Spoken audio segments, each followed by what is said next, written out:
Hello everyone. In this video we are going to learn the guidelines to draft a petition. So if you're a law student, if you're an advocate, if you're a lawyer, if you're a pleader, if you're a government PP, if you are APO, then this video is going to benefit you for sure. So stay connected with the video till the last. So first of all I would like to tell you some important points and topics pertaining to the draft petition.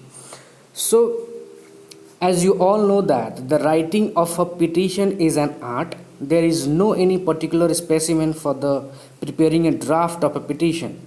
So, a particular petition can be written for a particular complaint, prayer, application, pleading, etc. And the same can be followed for similar type of petition. So, as the nature of the complaint, etc., varies, the type of petition varies and the clauses or points of petition deviates from one to another. So therefore the petition writing is a skill that requires proper language and proper understanding of the case or matter of the petitioner. So it is the paramount duty of the petition writer to see that the intention of the petitioner is easily and properly understood by the judge, court or authority to whom it is to be submitted. Now we move to the next point which should be bear in mind while you are writing a petition. So the petition is the link between petitioner and the court in which it is submitted. The petition is the document which signifies the intention of the petitioner in a written form, and after it being submitted and accepted, then it becomes the document of the court, and the case is based on this document. Thus, the job of the writer is to transmit the legal intention of the petitioner. And the writer has therefore to take utmost care in writing and has to take into account of the legal provisions of the act, code, etc., under which the clauses of a petition to be written. So the writer should never forget the fact that the petition once accepted by the court, the clauses or points are to be thoroughly interpreted by it, and the merit of the case depends on it, and any loophole is subject to the defendant's benefit as a clue to the defense lawyer. Next point we should bear in mind while you are writing in a petition, that is, in order to achieve the excellence that is needed for a petition, the writer must equip himself with the certain necessary tools and learn some techniques to prepare a complete petition which can be easily and without any query accepted by the court, and which can serve the purpose of the petitioner. I would like to suggest some prefatory notes that the writer should know and acquire before going to prepare the petition, and that is, through knowledge of the act under which, thorough knowledge of the offense for which the petition is to be written, familiarity with the language, presentation of ideas and interpretation of words to be put in a petition, analytical approach which is very much essential for a good pleading, flexibility of idea to modify and improve the writing, extensive knowledge to understand the complaint of petitioner, sufficient knowledge to avoid ambiguity or suspicious matters, sufficient technique to avoid the repetance of the point, and one point must not be detached with the other points, economy of words and order lines which can be helpful in presenting the intention of petitioner in proper manner. So a good style of petition requires consistency, coherence and clarity. So the petition should be precise and easily understandable. The petition is written keeping in view that the court in which the same is submitted or filed and nature of petition and the provisions of law under which it is prepared. So the preliminary matters of petition varies depending upon the court in which it is to be submitted, nature of the case or cause, and subject matter and jurisdiction of the court. The language must be simple and precise and complete in all respects.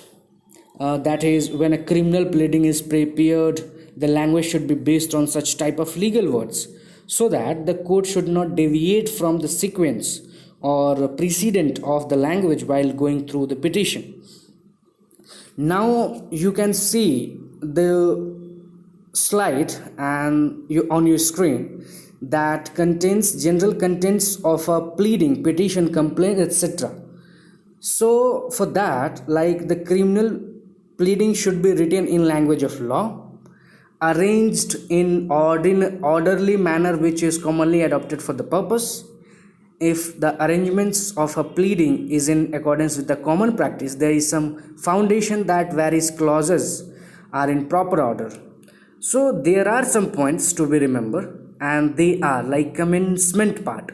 So this is beginning of the petition generally starts from the following form, and they are in the court of the name of the court. You should write the name of the court, like district court, session court, high court, chief judicial magistrate court, executive magistrate court, at the address and place of the court, right?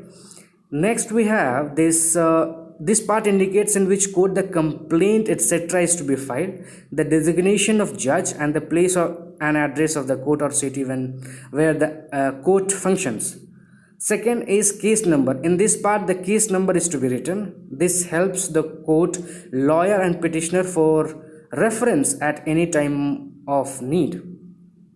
Next is party's name. So in this part the name of accused, complainant, petitioners etc and respondent defendants are written. This part indicates who is the first party and who is the second party. Generally this part includes, like you can see on your screen, that in the matter of state versus the accused.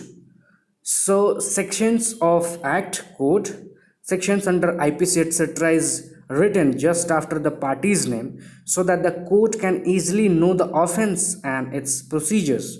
Next is clauses of the pleadings. So in this part the facts, subject matter and the cause of pleadings are written, and the points are written clearly and without any repetition. So one point should not conflict with the other point, and in this part the writer should use his general knowledge and experience to adapt suitable to the circumstances of the case. And finally you need to write a prayer. So this part contains a complainant's prayer, and the words like, it is most respectfully prayed that this honorable court may kindly be pleased to. What is your prayer needs to be written here. Next is, in this part the complainant prays for the order of the court in his favor. So in last part the signature, thumb impression of the petitioner and the signature of the advocate is put along with the date thereof. So you need to write your advocates, your pleaders sign right in right side, and left side date and the the petitioner's signature or thumb. So this was completely guidelines pertaining to your pleading. I thought that you must understood every points, every clue how to write a best pleading in your knowledge. So I think you might understood, and you are going to benefit your client. Thank you so much for watching my video till the last. See you soon in the next video. Till then, bye bye.